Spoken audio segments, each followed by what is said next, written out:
بسم اللہ الرحمن الرحیم۔ شروع اللہ کے نام سے جو بڑا مہربان نہایت رحم کرنے والا ہے۔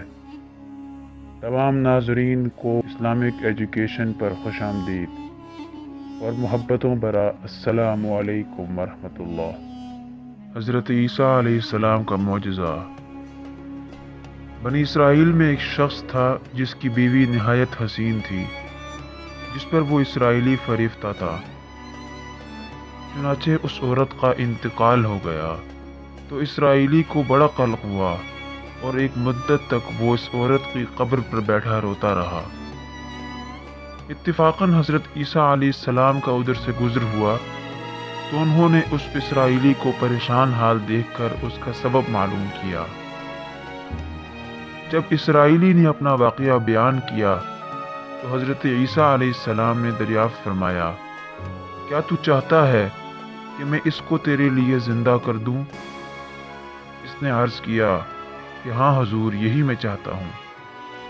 چنانچہ جب حضرت عیسیٰ علیہ السلام نے اس قبر کے مردے کو آواز دی تو قبر سے ایک حبشی غلام جس کی ناک کے نتنوں، آنکھوں اور جسم کے دوسرے سوراخوں سے آگ کی لپٹیں اٹھ رہی تھی، حضرت عیسیٰ علیہ السلام کو دیکھتے ہی کلمہ پڑھنے لگا، لا الہ الا اللہ عیسیٰ روح اللہ۔ اسرائیلی نے یہ دیکھ کر عرض کیا، حضور مجھ سے غلطی ہو گئی، میری بیوی کی قبر تو دوسری ہے۔ یہ سن کر حضرت عیسیٰ علیہ السلام نے حبشی کو حکم دیا کہ تم اپنی قبر میں واپس ہو جاؤ۔ چنانچہ وہ مردہ ہو کر گر گیا اور اس کی قبر کو مٹی سے چھپا دیا گیا۔ پھر حضرت عیسیٰ علیہ السلام نے دوسری قبر کی جانب توجہ فرمائی اور حکم دیا کہ اے صاحب قبر، اللہ کے حکم سے زندہ ہو جا۔ چنانچہ قبر پھٹی اور اس سے ایک عورت سر سے گرد جھاڑتی ہوئی باہر آ گئی، جس کو دیکھ کر اسرائیل بولا کہ یا روح اللہ، میری بیوی یہی ہے۔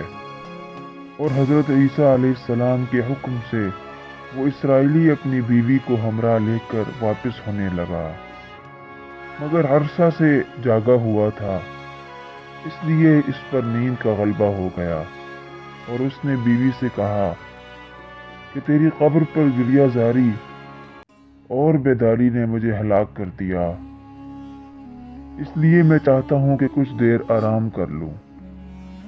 بیوی کہنے لگی کہ ہاں، آپ آرام کر لیجئے۔ چنانچہ وہ اسرائیلی بیوی کے زانوں پر سر رکھ کر سو گیا۔ اتنے میں ایک گھوڑے پر سوار ایک شہزادے کا ادھر سے گزر ہوا جو اپنے زمانے کا یکتا حسین تھا، جس کو دیکھ کر شہزادی از خود فریفتہ ہو گئی اور اس کا دل قابو میں نہ رہا۔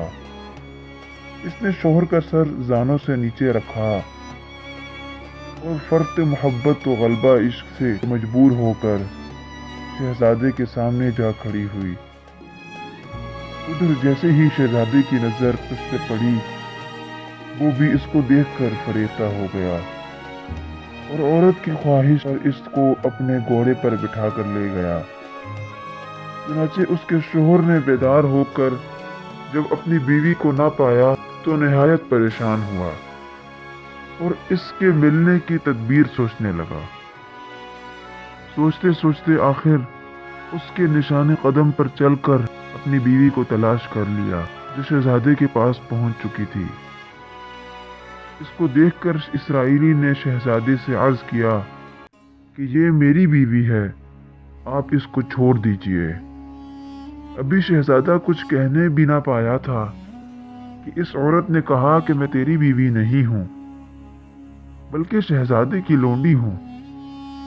یہ سن کر شہزادہ اسرائیلی سے کہنے لگا، کیا تو مجھ سے میری لونڈی کو لینا چاہتا ہے؟ اس نے کہا، خدا کی قسم، یہ میری بیوی ہے،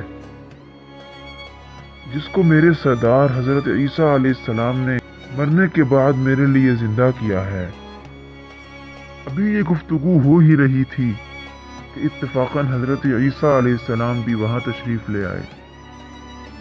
جن کو دیکھ کر اسرائیلی کہنے لگا، یا روح اللہ، کیا یہ میری وہ بیوی نہیں ہے جس کو آپ نے میرے لیے زندہ کیا ہے؟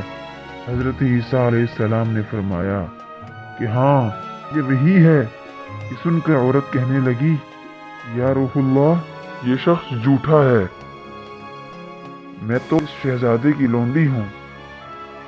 حضرت عیسیٰ علیہ السلام نے فرمایا، کیا تو وہ عورت نہیں جس کو میں نے اللہ کے حکم سے زندہ کیا ہے؟ عورت نے کہا، یا روح اللہ، بخدا میں وہ نہیں ہوں۔ اس کے بعد حضرت عیسیٰ علیہ السلام نے فرمایا، جو جان خدا کے حکم سے میں نے تجھے دی ہے اس کو واپس کر دے۔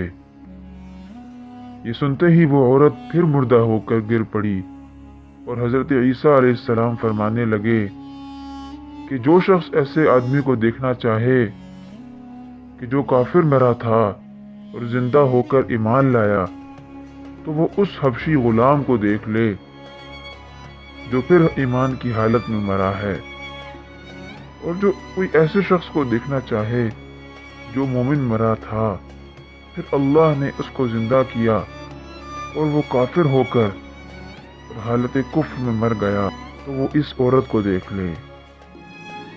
اس واقعے کو دیکھ کر اسرائیلی نے قسم کھائی کہ اب کبھی نکاح نہ کروں گا، اور میدانوں کی طرف نکل گیا جہاں اللہ تعالیٰ کی عبادت میں مصروف رہ کر اسے موت آ گئی۔ اللہ تعالیٰ اس پر رحم فرمائے۔ ناظرین، اس ویڈیو سے ہمیں کیا سبق ملتا ہے کہ کامیابی اپنے نبی کی اطاعت و محبت ہی سے مل سکتی ہے۔ چنانچہ ہمیں بھی چاہیے کہ ہر حال میں اپنے نبی علیہ السلام کی اطاعت کو سامنے رکھیں، چاہے دل مانے یا نہ مانے، لیکن نبی کریم صلی اللہ علیہ وسلم کے طریقوں کو لازمی اپنایا جائے۔ اللہ تعالی اس واقعے سے سبق حاصل کرنے کی توفیق عطا فرمائے۔